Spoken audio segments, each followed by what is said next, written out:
तो दोस्तों कैसे हो आप सभी। आज की इस वीडियो में डिस्कस करने जा रहे हैं स्पाई फैमिली का अगला एपिसोड एपिसोड नंबर 7। तो उम्मीद करता हूँ आपने पुराने एपिसोड देख कर रखे होंगे या फिर हमारी एक्सप्लेनेशन को देख कर रखा होगा। और अगर नहीं देखा है तो पहले वो देख कर आइए, वरना ये एपिसोड आपको समझ में नहीं आने वाला है। और इससे पहले कि हम लोग अपनी वीडियो के अंदर आगे बढ़े, उम्मीद करता हूँ कि आपने चैनल को सब्सक्राइब करके रखा होगा, और अगर नहीं किया है अभी तक तो कर लीजिए और बेल आइकन पर क्लिक करके नोटिफिकेशन को ऑल पर कर दीजिए।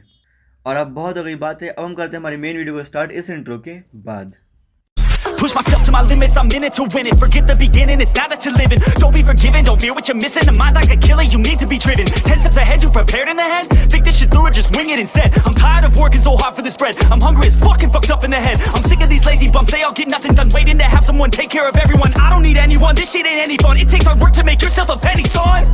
तो एपिसोड 7 की स्टार्टिंग के अंदर दिखाया जाता है कि जो अपना लॉयड है वो प्लानिंग कर रहा होता है, सोच रहा होता है कि अभी तक जो कुछ भी हुआ है। और फिर उसके बाद में आन्या और उसकी मदर उठ के आते हैं सुबह सुबह, और वो लोग नाश्ते के लिए बैठते हैं। उस समय पर आन्या थोड़ी सी दुखी दिखाई दे रही होती है और लॉयड बोलता है चिंता मत करो, जो हुआ तो हुआ, अब इसके आगे अपन लोग देखते हैं क्या करना है, और तुम अपने पढ़ाई के ऊपर ज़्यादा ध्यान दो इस समय पे। इसके बाद में लॉयड उसको बस में बैठाता है और बोलता है कि तुम उस बच्चे से माफ़ी मांग लेना ताकि सब कुछ ठीक हो जाए। और जो आन्या होती है वो बोलती है ठीक है। स्कूल पहुंचने के बाद में सबसे पहले उसको बेकी मिलती है। बेकी अपनी कार में से उतर के आ रही होती है और लोग उसको प्रिंसेस जैसे ट्रीट कर रहे होते हैं। तो जो आन्या होती है तो काफ़ी खुशी होती है उसको देखकर।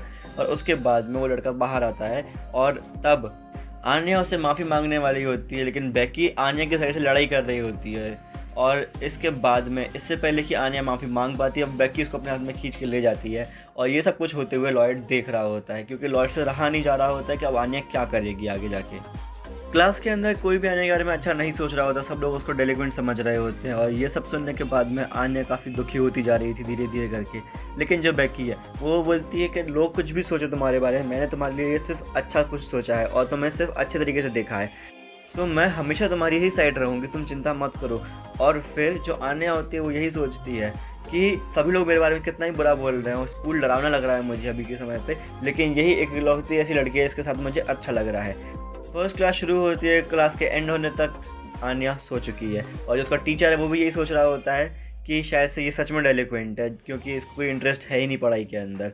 इसके बाद में आन्या माफ़ी मांगने के लिए जा रही होती है, लेकिन बेकी बोलती है तुम्हारी गलती थोड़ी ना थी, गलती तो उसकी थी, तुम क्यों माफ़ी मांगोगे इस चीज़ के लिए। और आन्या उस चीज़ को एग्री कर देती है। और फिर वहीं पे लॉयड अपने दूसरे भेस में खड़ा हुआ होता है और बोलता है तुम्हें माफ़ी मांगनी चाहिए। तभी आन्या को आवाज़ आती है उसके फादर की, लेकिन वो समझ नहीं पाती आवाज़ कहाँ से आई थी और वो आगे चली जाती है। जिसके बाद में लॉयड हर तरीके से आन्या को सिग्नल दे रहा होता है कि उसको माफ़ी मांगनी चाहिए, उसको माफ़ी मांगनी चाहिए। हर जगह पे छोटी छोटी चीज़ों के थ्रू उसको याद दिला रहा होता है कि सॉरी सॉरी बोलना है उसको। फिर फाइनली डेस्परेट होके जो लॉयड होता है वो एक अनाउंसमेंट करवा देता है जिसके अंदर बेकी को बुलाया जा रहा है ताकि बेकी आन्या से अलग हो जाए। आन्या जैसे ही अकेली होती है उसको पीयर प्रेशर सा फील होता है और वो चली जाती है माफ़ी मांगने के लिए। वो वहाँ पर खड़ी होती है और जो डेमियन के साथ के दो लड़के होते हैं वो दोनों सामने आके खड़े हो जाते हैं और लड़ाई करने लग जाते हैं। आन्या से सहन नहीं होती है वो सारी बुरी बुरी बातें और फिर वो रोने लग जाती है। उसके बाद में जो डेमियन होता है वो सहन नहीं कर पाता उस चीज़ को, उसको थोड़ा सा अजीब लग रहा है उसके दिल के अंदर। और फिर आन्या उससे माफ़ी मांगती है, जिसको सुनने के बाद में उसको गुलाब के पत्ते उड़ते हुए दिखाई दे रहे होते हैं, लेकिन उसको फिर भी समझ में नहीं आता कि ये फीलिंग क्या है। और फिर उसका दोस्त बोलता है तुम्हारा चेहरा लाल क्यों हो गया है, तो डेमियन बोलता है कि मेरा गुस्से से लाल चेहरा हो गया है। जिसके बाद में डेमियन ये चिल्लाते हुए चला जाता है कि मैं तुम्हें कभी माफ़ नहीं करूँगा। और लॉयड ये सब कुछ सुनता है और सोचने लग जाता है कि इतनी प्यारी बच्ची है, रोने लग गई है, माफ़ी मांगी है, तो फिर उसने माफ़ क्यों नहीं करा, पूरा प्लान बर्बाद हो गया है। और वहीं पर बेकी सोच रही होती है कि आवाज़ किसने लगाई थी उसको। अब घर पे जाने के बाद में लॉयड आन्या को पढ़ा रहा होता है, क्योंकि उसका सिर्फ इकलौता ही प्लान बचा हुआ है, क्योंकि जो प्लान बी था वो तो फेल हो ही गया है। और प्लान जो बचा हुआ है वो ये है कि उसको एक स्कॉलर बना दो और डेस्मंड फैमिली की मीटिंग के अंदर भेज दो। अब आन्या को इंटरेस्ट है नहीं पढ़ने के अंदर, और पढ़ने की पूरी कोशिश करती है लेकिन पढ़ नहीं पाती है। फिर उसकी मदर जो होती है वो मदद करती है पढ़ाने की, लेकिन उसकी मदर को खुद कुछ नहीं आता है। तो जो आन्या होती है वो होपलेस हो जाती है और वहाँ से भाग के चली जाती है और अपने आप को रूम में छुपा लेती है। जिसके बाद में उसके मदर और फादर के बीच में एक बहुत प्यारी कॉन्वर्सेशन होती है, जहाँ पर वो दोनों अपने व्यूज़ रखते हैं एक दूसरे के ऊपर अपने बच्चे को लेके। और फिर वो दोनों एक दूसरे को समझाते हैं कि वो लोग कहाँ पर लैग कर रहे हैं, जहाँ पर यॉर बताती है कि तुम थोड़ा सा ज़्यादा फोर्स कर रहे हो, छोटी सी बच्ची है, उसको उसका टाइम लेने दो, उसको एंजॉय करने दो, अगर वो एंजॉय नहीं करेगी तो परेशान हो जाएगी हर चीज़ से। इन्हीं सब बातों के बीच में मिडनाइट हो जाती है और फिर जो लॉयड होता है वो जाता है आन्या को उठाने के लिए उसका फेवरेट शो के लिए।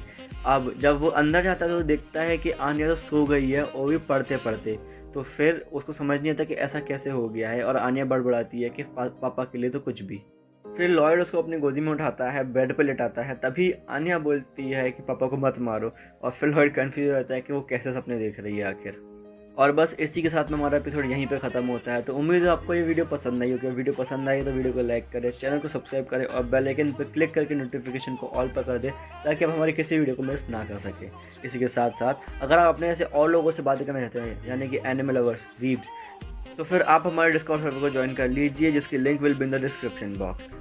इसके बाद में अगर आपको अच्छा लगा जो कंटेंट हम यूट्यूब पर डाल रहे हैं तो आप हमें फाइनेंशियली सपोर्ट कर सकते हैं हमारे एक ऑफिशियल मेंबर बन के।